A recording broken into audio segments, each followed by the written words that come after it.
Hello everyone, I'm Asangi Jayatilaka, a researcher at the Center for Research on Engineering Software Technologies, CREST, at the University of Adelaide, Australia.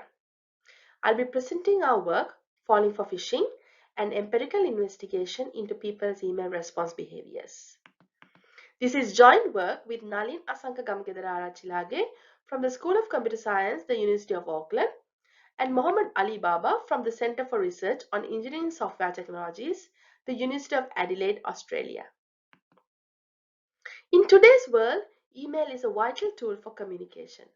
As a result of ease of communication and widespread usage, emails have attracted many exploitations in the form of phishing attacks. Organizations incur significant financial and reputation losses because of staff falling for phishing emails. As a result, organizations use many technical and non-technical countermeasures against phishing. However, despite all these efforts, people still fall prey for phishing emails. Attackers often leverage human vulnerabilities to execute successful phishing email attacks. And these attackers are becoming more and more sophisticated by learning new techniques and changing their strategies. To better design any anti-phishing intervention or tool, it is very important to understand how people interact with emails, what goes through their mind, how the decision-making process happens. However, the end user's thought processes when deciding how to respond to their emails is currently mostly a black box. So this brings to our research question. What factors influence people's response decisions when reading their emails? Let me walk you through the research methodology used for this study. We used a scenario-based role-play, think-aloud experiment and follow-up interviews to collect data from university students in several faculties that could be analyzed to understand how people make response decisions while reading their emails. The think aloud method allowed us to understand the participants' thought processes rather than only identifying their final actions. The follow-up interviews helped us to expand on the think aloud statements. We selected real phishing and legitimate emails for the study, covering different life domains and different attacker strategies. These emails were adapted to the given scenario. After that, we developed an email client for the study. The use of a simulated web email client allowed the participants to naturally engage with the task to easily contextualize their opinions when thinking aloud. Also, this setup allowed us to observe the participants' behaviors in the wild in addition to what they explain.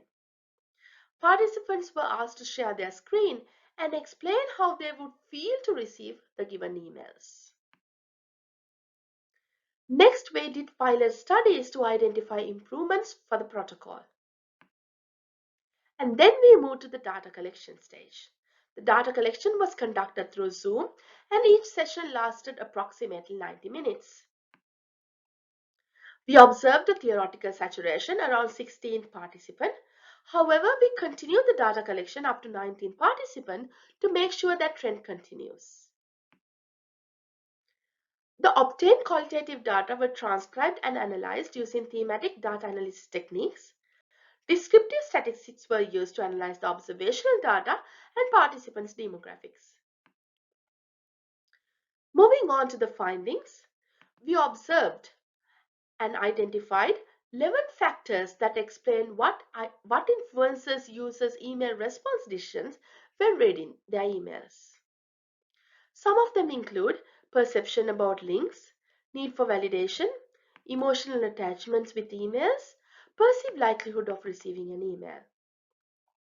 Based on each factor, we explain how people can be susceptible for phishing emails due to flaws in their decision-making process. I will not go through each factor today, but I will explain some novel insights obtained through this user study into people's email decision-making behaviors and some flaws in those decision-making procedures that could make them fall prey for phishing email attacks.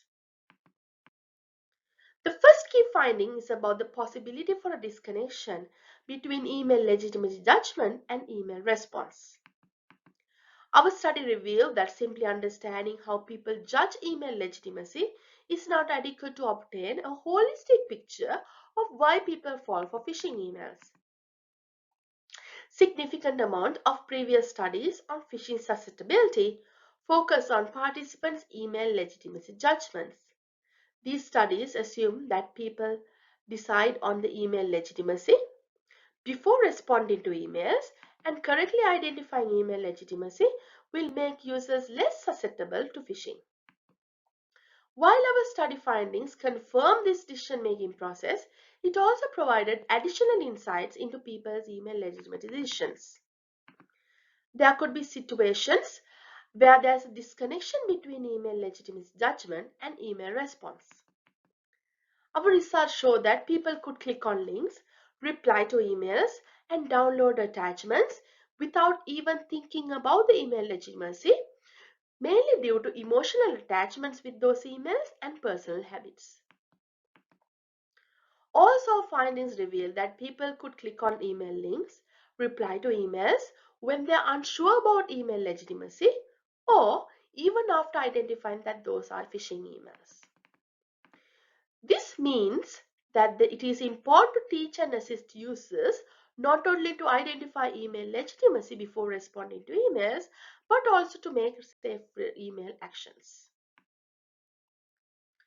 Next finding was related to unsafe ways of validating email content.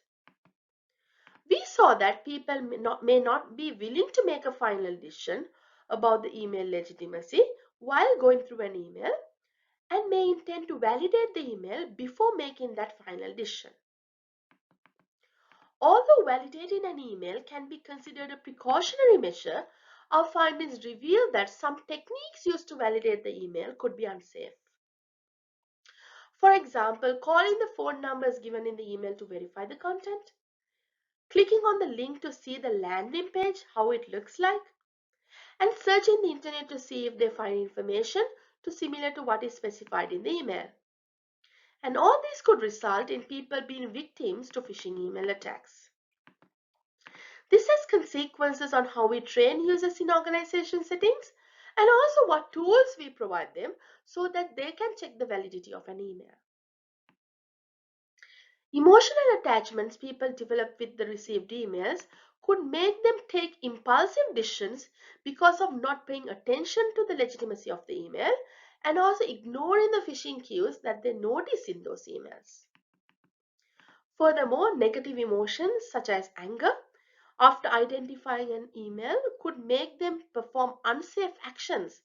For example, clicking on unsubscribe links on emails without considering the possible consequences. This has implications on how we train users to make safe response decisions, and also suggests that tools to combat phishing could utilize sentiment and emotion recognition techniques.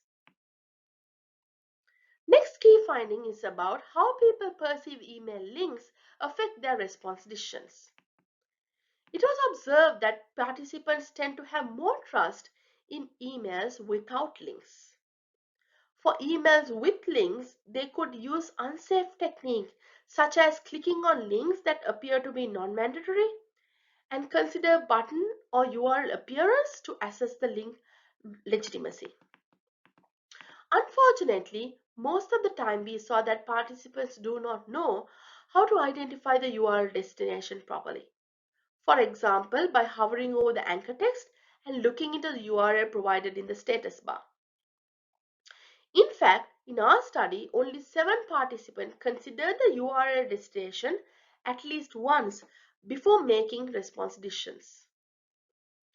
Unfortunately, we saw that none of them consistently applied their knowledge to all the emails that they were presented with.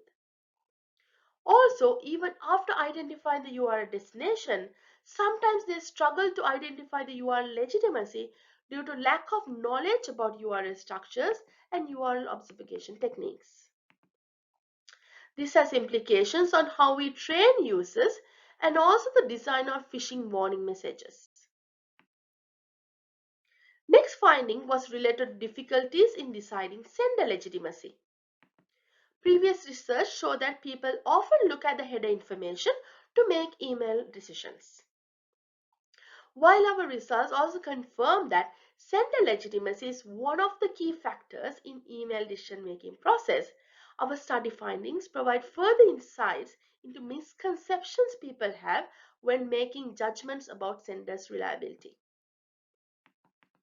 Our findings demonstrate that people lack knowledge about sender spoofing. Furthermore, people often get confused with the structure of the sender's email address. For example, the domain, subdomain, username, email display name. Furthermore, they get confused with the reply to address and the email addresses specified in the email body, which subsequently lead to flawed email decisions.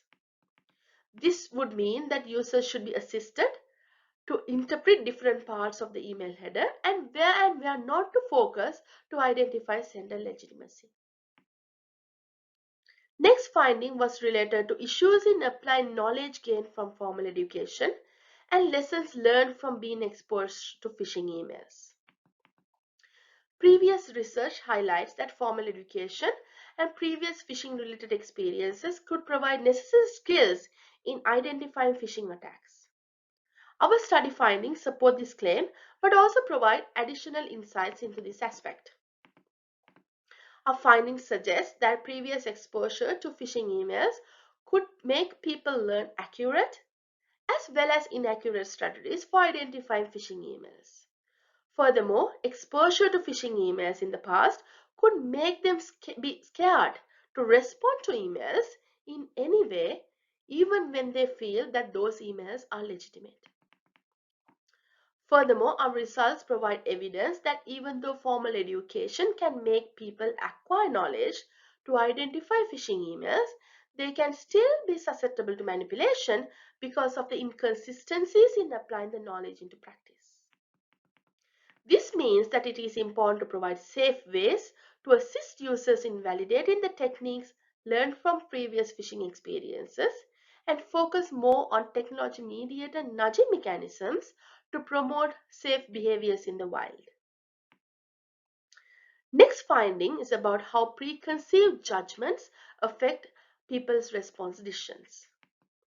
Our findings point out that people can be extra vigilant with some or specific types of emails.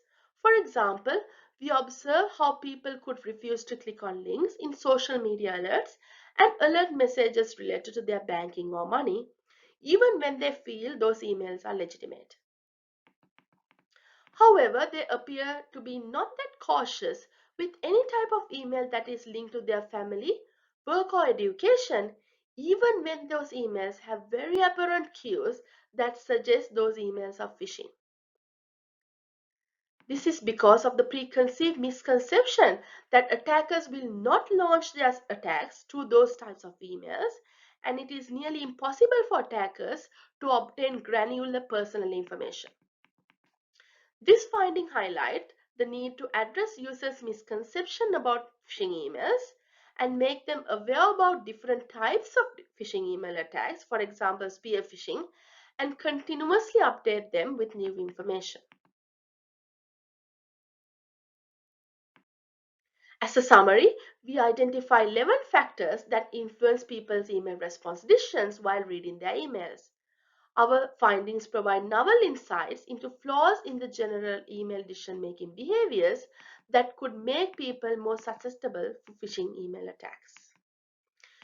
We believe that the findings of the user study has the potential for theory building in the IS field and can be used to design effective anti-phishing interventions and tools to make a significant difference in the way we combat phishing email attacks in the future. With that, it brings me to the end of the presentation, and thank you very much for listening.